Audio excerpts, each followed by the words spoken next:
Olympic में खेलना हर खिलाड़ी का सपना होता है। हालांकि दीपिका कुमारी पहले भी ओलंपिक खेल चुकी हैं और विश्व का नंबर 1 तीरंदाज बन चुकी है। इस बार भी टोक्यो ओलंपिक में वो मेडल के हकदार हैं।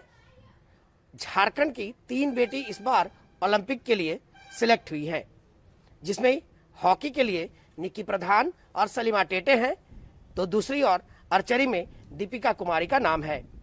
इस वक्त हम पहुंचे हैं उनके निवास स्थान और हमारे साथ हैं उनके पिता।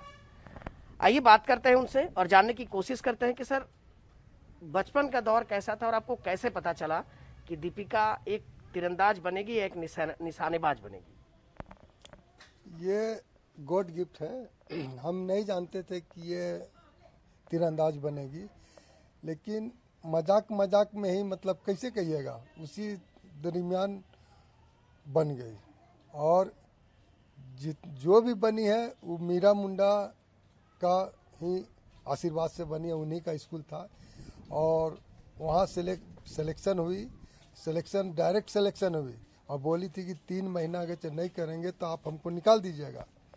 तो अर्जुन मुंडा बोले कि ये तो जितना वजन धनुष का उससे ज्यादा वजन तो धनुष का कहाँ से सकेगा। काफी दुबली पतली थी उस वक्त। हाँ, बहुत पतली दुबली थी। तो मैडम को बोली कि मैडम 3 महीना में हम अगर नहीं करेंगे तो आप निकाल दीजिएगा, ऐसे भी हम तो पतली दुबली आदमी है ये है।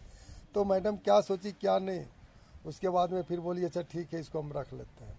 और 3 महीना में स्कूल में अच्छा की। और एक सुधांशु सर थे, वो बोले हमको कि नहीं सो बेटी आपका बढ़िया है, ये कुछ न कुछ करेगी। अच्छा, इंटरेस्ट कैसे जगा उसको कि पहली शुरुआती दौर में एक होता है ना कि देख के ही पता चल जाता है कि हाँ कुछ करेगी। आपने कहा कि गॉड गिफ्टेड है, लेकिन इंटरेस्ट तो होता है कि कभी फल तोड़ने के लिए पत्थर फेंके हो पौधे में, पेड़ में, फिर इस तरह के कुछ इंटरेस्ट? जब हम उसको लाने जाते थे तो आम हम लोग तोड़ते थे तो वो भी ढेला चलाती थी। अब बोलती थी देखिए पापा निशाना लगा करके। लेकिन जब सरायकेला खरसवा गई तो उसको इंटरेस्ट हुआ था।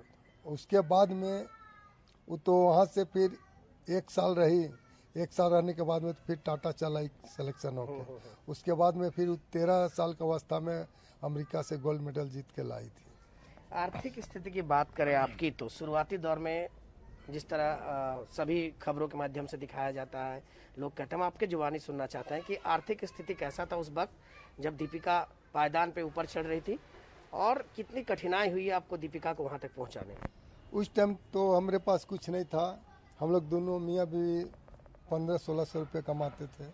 छोटा सा दुकान था मेरा उस टाइम, और बहुत स्थिति खराब था। अब उसको तो अभी भी याद करते हैं तो बुझाता कि आज हम कहाँ हैं, कल क्या है, लेकिन जो पीछे का दिन अभी भी हम याद करते हैं। और बहुत स्थिति खराब था, पैसा भी नहीं जुटता था, लेकिन इधर उधर से करते थे।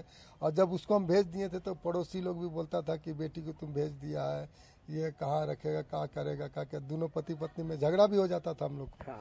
लेकिन परेशानी को झेले, और परेशानी को झेलते हुए भी आज हमको महसूस होता है कि बेटा और बेटी में कोई अंतर नहीं है।